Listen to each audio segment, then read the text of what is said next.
ഇന്ന് 4-ാം തീയതി തിരഞ്ഞെടുപ്പ് ഫലം വരുന്ന ദിവസമാണ്. സമയം 7:27. 8 മണിയോടുകൂടി ഫലത്തിൻ്റെ സൂചനകൾ പല ഭാഗത്തു നിന്ന് വരാൻ തുടങ്ങും.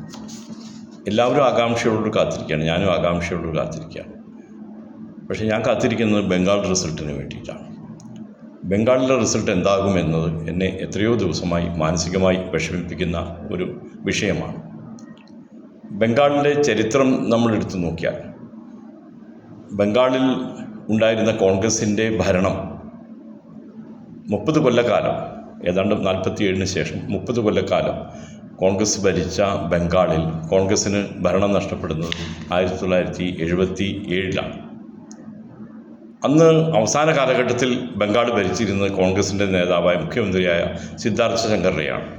സിദ്ധാർത്ഥ ശങ്കർ-റെയുടെ ഭരണത്തിൽ വീർപ്പുമുട്ടിയ ബംഗാൾ ഒരു പ്രതികാരത്തിന് വേണ്ടി കാത്തിരിക്കുമ്പോൾ, ഒരു തിരിച്ചടിക്ക് വേണ്ടി കാത്തിരിക്കുമ്പോഴാണ് കേന്ദ്രത്തിൽ ജനതാ പാർട്ടി അധികാരത്തിൽ വരുന്നത്.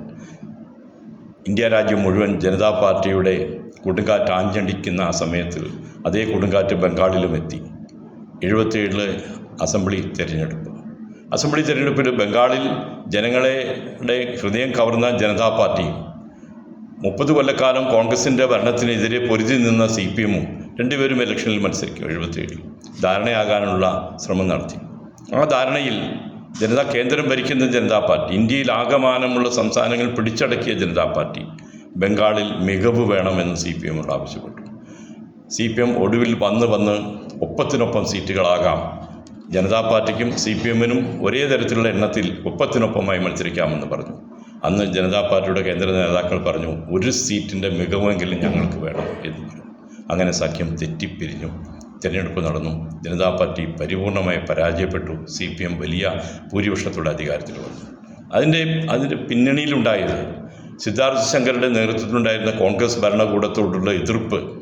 ആ ഭരണത്തെ പുറത്താക്കാൻ സാധിക്കുന്നത് CPM-നായിരിക്കും, CPM-ൻ്റെ പഴയ സംഘടനാ സംവിധാനം വെച്ച് സാധിക്കുമെന്നുള്ള ജനങ്ങളുടെ ഒരു വിശ്വാസം കൊണ്ടാണ് അന്ന് CPM-ന് വലിയ വിജയം നേടാൻ സാധിച്ചത്. ജനതാ പാർട്ടിക്ക് സംഘടനാ സംവിധാനമില്ലാതിരുന്ന ജനതാ പാർട്ടിക്ക്, വികാരപരമായ സമീപനം മാത്രമുണ്ടായിരുന്ന ജനതാ പാർട്ടിക്ക് വോട്ടുകൾ ബൂത്തിലെത്തിക്കാൻ സാധിച്ചില്ല. ആ തെരഞ്ഞെടുപ്പിൽ CPM വലിയ ഭൂരിപക്ഷത്തോടുകൂടി അധികാരത്തിൽ വന്നു. ഇതാണല്ലോ ചരിത്രം. ആ CPM പിന്നീട് മറ്റൊരു 30 കൊല്ലക്കാലം അവിടെ ഭരിച്ചു.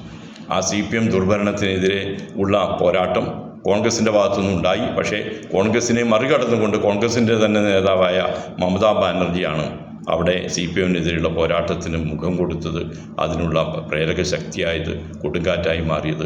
ഒടുവിൽ നമ്മൾ കണ്ടു, മമതാ ബാനർജി ജയിച്ചു. അവിടെ തൃണമൂലിൻ്റെ ഭരണം അധികാരത്തിൽ എത്തിക്കഴിഞ്ഞു. ആ ഭരണത്തിൻ്റെ കീഴിൽ BJP ഇന്ന് സംസ്ഥാനങ്ങൾ ഓരോന്നായി പിടിച്ചെടുത്ത് കൊണ്ടുവരുന്ന കാര്യം നമുക്കറിയാം. ഈ BJPക്ക് ബംഗാൾ സംസ്ഥാനം പിടിച്ചേ പറ്റൂ. അതിനുവേണ്ടിയുള്ള ഒരുക്കങ്ങൾ അവർ ആദ്യമേ തുടങ്ങി. നമുക്കിന്ന് ഇന്ത്യ രാജ്യം ഒന്ന് പരിശോധിച്ച് നോക്കാം. തെക്കൻ സംസ്ഥാനങ്ങൾ കേരളവും തമിഴ്നാടും കർണാടകവും തെലുങ്കാനയും ഇന്ന് BJPയുടെ കയ്യിലല്ല. ആന്ധ്രാപ്രദേശ് അവരെ കൂട്ടുഭരണത്തിലാണ്.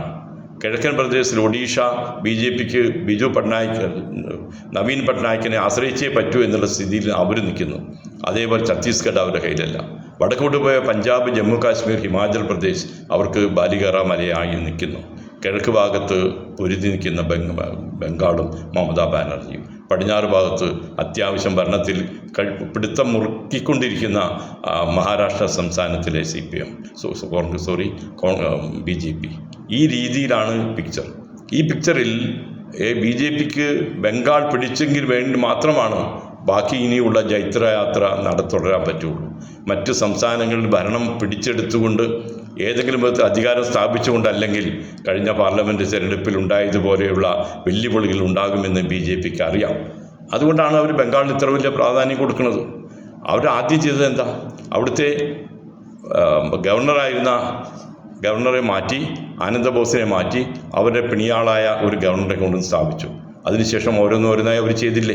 ഇലക്ഷൻ കമ്മീഷൻ്റെ പിന്തുണ, പരിപൂർണമായ ദുർനടപടികളിൽ കൂടി അവിടെ എല്ലാ മേഖലയിലും ഇലക്ഷൻ കമ്മീഷനെ ഉപയോഗിച്ച് പിടിച്ചെടുക്കാനുള്ള ശ്രമം അവർ നടത്തിയല്ലോ. അവിടെ ED ഉപയോഗിച്ചു, അവിടെ CBI ഉപയോഗിച്ചു, അവിടെ ധാരാളമായി പണം കൊണ്ടുവന്ന് ഒഴുക്കി.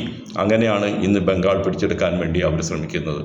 ആ BJPയുടെ ശ്രമത്തെ ചെറുത്തു നിൽക്കുന്നത് മമതാ ബാനർജി മാത്രമാണ് എന്നുള്ള, തൃണമൂൽ കോൺഗ്രസ് എന്ന പാർട്ടി മാത്രമാണ് എന്നുള്ള വസ്തുത നമ്മൾ രാഷ്ട്രീയപരമായി അംഗീകരിച്ചേ പറ്റൂ. കോൺഗ്രസും CPMഉം ഉയർത്തുന്ന ദുർബലമായ പ്രതിരോധം കൊണ്ടൊന്നും BJPയെ തടുത്തു നിർത്താൻ സാധിക്കില്ല. അഥവാ BJP അവിടെ ബംഗാളിൽ അധികാരത്തിൽ വന്നാൽ പിന്നെ ഈ തൃണമൂൽ ഉണ്ടാവില്ല, CPM ഉണ്ടാവില്ല, കോൺഗ്രസ് ഉണ്ടാവില്ല.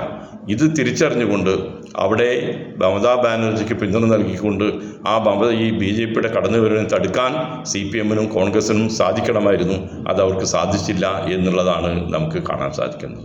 ഈ ബംഗാൾ കൂടി അവർ പിടിച്ചു കഴിഞ്ഞാൽ പിന്നെ വീഴാൻ സാധ്യതയുള്ളത് ഹിമാചൽ പ്രദേശിലെ ഭരണമാണ്. പിന്നെ കർണാടക വീഴും, പിന്നെ തെലുങ്കാന വീഴും. സ്റ്റാലിൻ പിടിച്ചു നിന്നാലും കേരളം പിടിച്ചു നിന്നാലും ഇതുകൂടി പൂർത്തീകരിക്കുന്നതോടുകൂടി BJP തടുക്കാനാകാത്ത ശക്തിയായി മാറും.